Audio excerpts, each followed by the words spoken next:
independently of European anarchism, both ideologies shared a profound contempt for government. Unlike the European anarchists, the individualists believed that people had the right to own private property, as long as it had been obtained by their own labor. Benjamin Tucker, editor of the prominent anarchist newspaper Liberty, denounced the capitalist monopoly of money, land, and tariff, and advocated peaceful change, not armed revolution.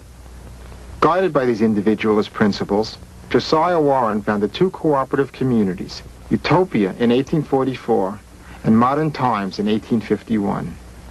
Many of the 19th century individualists were also advocates of free love.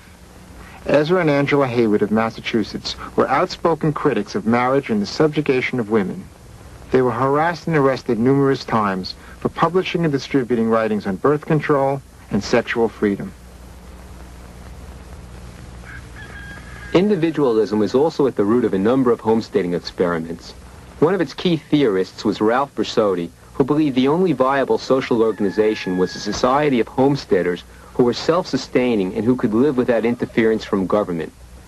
Mildred Loomis, one of Bersotti's associates, became a homesteader in the 1940s. Having grown up on a Nebraska farm, I didn't know anybody was poor or anybody was in need.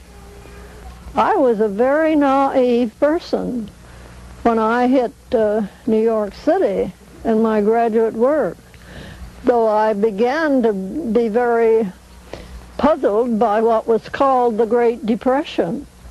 Remember that? No? I've heard of it. You, fortunately, didn't struggle with that. But then's when I really began to question and to be aware of what I call the government system. Mm-hmm.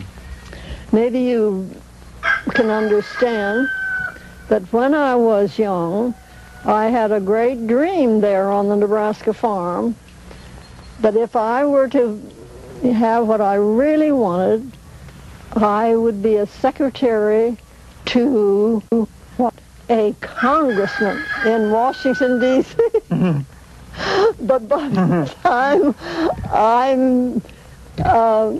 met Ralph Bersotti working there in Dayton, I had question after question to think through.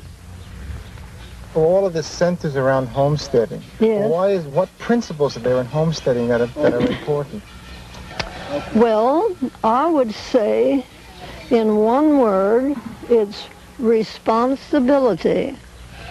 I think a person who is responsible, and by ethics and by the whole natural setting, must be responsible for his own survival. And wherever that is violated by government or business or education or cities or anything at all, where responsibility is taken from human beings, we think it's a mistake. Do you see any similarities between what you're trying to do in anarchism or the principles Well, of anarchism? If you mean Gilbert Tucker, Benjamin Tucker's anarchism, mm-hmm. Yes, by all means, because I, years ago, was thrilled by his way to get rid of the monopoly and the exploitation and get it into voluntary association. Sure, I'm all for that. I'm not afraid of the term anarchism, if that's what you mean. That is what we mean. But you know, if it's one of these bomb-throwing collectivists against everything, then we question the use of that term. But for good, straight, voluntary, do-it-yourself, we can handle, we can cope, yes. Great.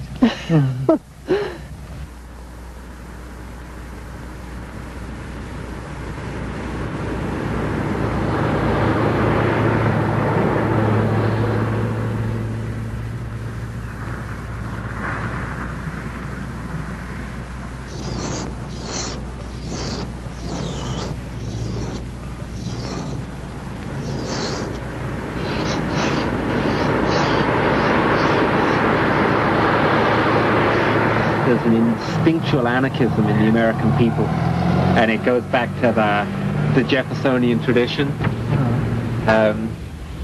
There's a real yearning for self-reliance amongst Vermonters, new and old.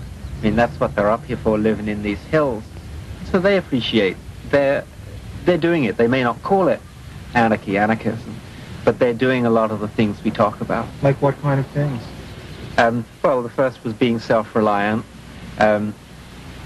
creating alternatives that meet your needs rather than accepting what the society as it is when you're born into it.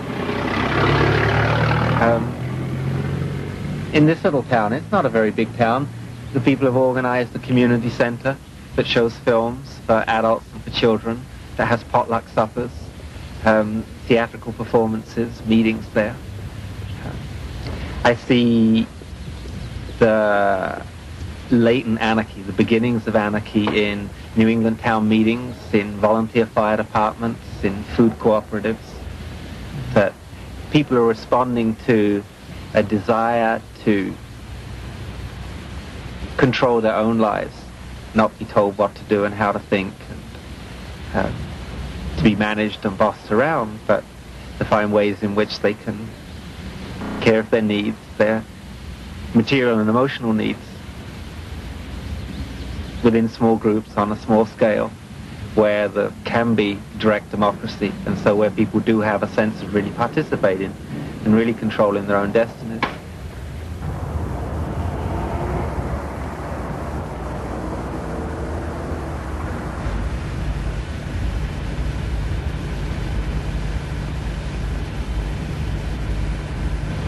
Oh, well, what makes this place different from the other factories you've worked in? It makes it different because each worker has an opportunity to say whatever she or he likes to in any of the business part. And our holiday pay, our vacation, or whatever. If we make a loan, that the workers, each individual, each operator has a say. We have to contact everybody. Workers' own is different from all other plants I've ever worked, because usually the head people, the manager and personnel committee takes care of everything. Right here, the workers take care of everything. Does that make a difference? That makes a difference. You build your own business, and then you work it like you want to. You know, and you become a part of it, and it's your business. You're not working for the other man, you're working for yourself. Is there a different sense of community among the workers here than... Well, I think the communication is great, because there isn't another one in this area, and everybody, well, you know, we're just starting, so they're beginning to get the feel of it. You know, I think if in another year's time we'll be, everybody will be want to have a part at Workers' Own. So you sound strongly committed to the idea? Yes, I am strongly committed to it, because I feel as though it's like working for myself. You know, what I put into it is what I get out of it. Decentralism and self-management are at the heart of the anarchist philosophy. Anarchists pose the question, why should the decisions which affect our lives be made in a remote, centralized seat of government? It doesn't make sense. People should administer their own lives, not relegate responsibility to somebody else. The town meeting, the block association, the factory committee, these are all examples of anarchist types of organizations. One of the things that struck me most when I went to Europe and lived there for a couple of years, was how law-abiding the people were, and how I broke all the laws. And I think I didn't break the laws so much because I was an anarchist, and it was just because I was an American. I mean, if I came to a traffic light, nobody was there, I went through the goddamn thing. It was just an attitude, what's the point of staying here, or if I could get, if I get out on the left-hand side, and I found that my European neighbors went crazy. Stay in line, it was sort of the constant, like, stay in line, be this way, queue up in England, and I'd say,